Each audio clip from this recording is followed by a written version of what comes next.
Hello everyone. तो आज हम बात करेंगे बायट सेवरेट लॉ। जैसे कि आपको पता है इफेक्ट ऑफ करंट यूनिट चली हुई है। इससे पहले वाली वीडियो जो टॉपिक है वो हमने लास्ट वीडियो के अंदर डिस्कस किए थे। आज हम डिस्कस करते हैं बायट सेवरेट लॉ। तो इससे पहले ये समझ लीजिए कि बायट सेवरेट लॉ में एक कंडक्टर होता है एक्स वाई कंडक्टर। ये एक्स वाई कंडक्टर है और इस एक्स वाई कंडक्टर में का एक स्मॉल हम लेंथ एलिमेंट कंसीडर करके चल रहे हैं। मान लिया हमने ये लेंथ एलिमेंट इसका कंसीडर किया, स्मॉल लेंथ एलिमेंट, ये जो ब्लैक पार्ट है। मान लिया इसकी जो लेंथ है डी एल है और इसमें करंट आई है। तो आई डी एल क्या हो जाएगा? करंट एलिमेंट हो जाएगा। आपको पता है कि एक वायर के अराउंड क्या प्रोड्यूस होती है? Magnetic field. तो ये भी क्या बनाएगा? Magnetic field. और जो हमने मैग्नेटिक फील्ड की वैल्यू कैलकुलेट करनी है वो आप ये ध्यान रखें कि मैग्नेटिक फील्ड की वैल्यू हमने इस पॉइंट P तक की कैलकुलेट करनी है। मैग्नेटिक फील्ड की वैल्यू यानी कि मैग्नेटिक फील्ड की वैल्यू जो हम कैलकुलेट करेंगे, आप वो ध्यान से देखें।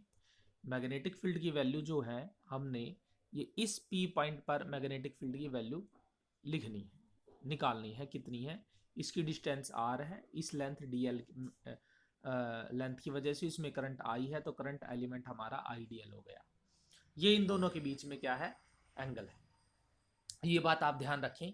तो इस पी पॉइंट पर मेरे को net value of magnetic field चाहिए।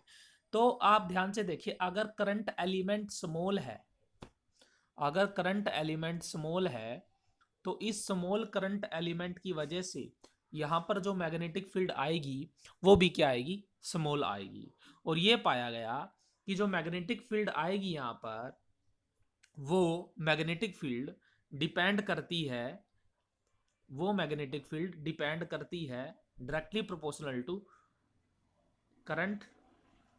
Magnetic field directly proportional to current element. Magnetic field inversely proportional to ये जो डिस्टेंस है इसका स्क्वायर। वो तो आपको पता ही है, मैग्नेटिक फील्ड ये लेंथ जितनी ज़्यादा दूर होगी वायर से उतनी ज़्यादा मैग्नेटिक फील्ड वीक आएगी। तो D B inversely proportional to R square और D B directly proportional to sine theta. तो इन सारी इक्वेशन को हम मिला दें तो हमारे पास जो मैग्नेटिक फील्ड की वैल्यू आएगी वो आएगी I D L sine theta by R square, ये आ जाएगी।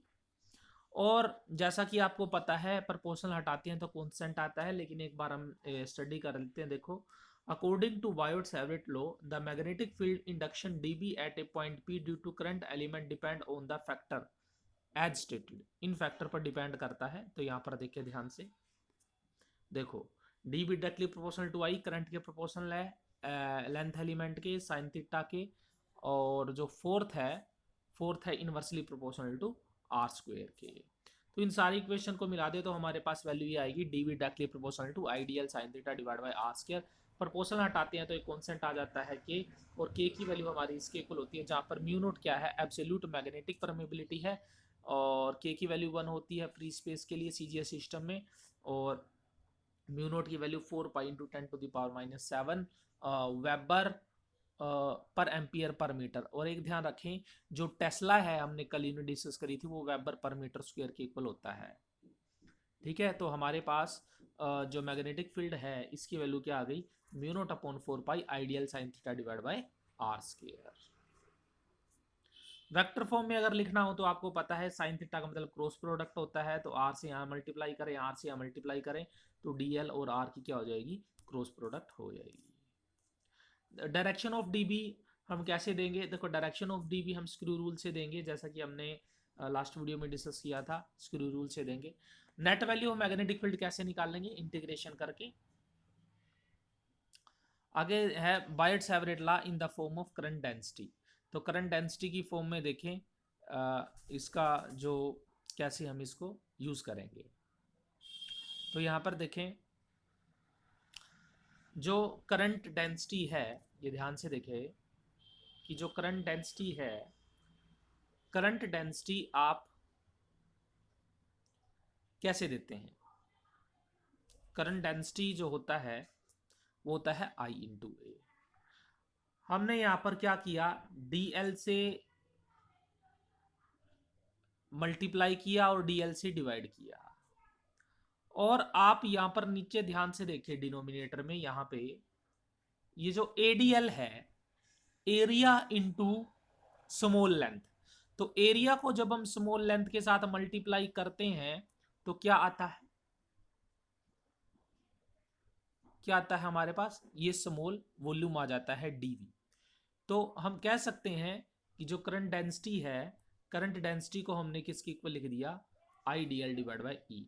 डीवी को इधर मल्टीप्लाई करें तो हमारे पास क्या रिजल्ट आ गया, J D V is equal to I D L. Okay, तो हमने बस आइडियल को, इस आइडियल को जस्ट क्या पुट किया है, ये J इंटू डी वी, तो हमारे करंट डेंसिटी की फॉर्म में आ गया। Biot Savart law in the term of charge and its velocity, देखो चार्ज और वेलोसिटी के टर्म में भी हम इसको लिख सकते हैं। आईडीएल है, आईडीएल, आईडीएल को हम क्या लिख सकते हैं, देखो जो ये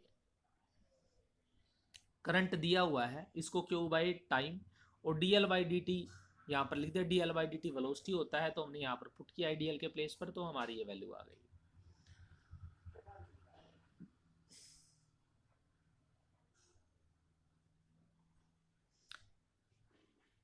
बायरेट-सैविट law in term of magnetic force और मैग्नेटिक इंटेंसिटी एच। एक बात आप ध्यान दें कि जो मैग्नेटिक इंटेंसिटी है एच, वो इसके इक्वल होती है magnetic field upon mu naught. ये आप ध्यान रखें कि जो मैग्नेटिक फील्ड है बी,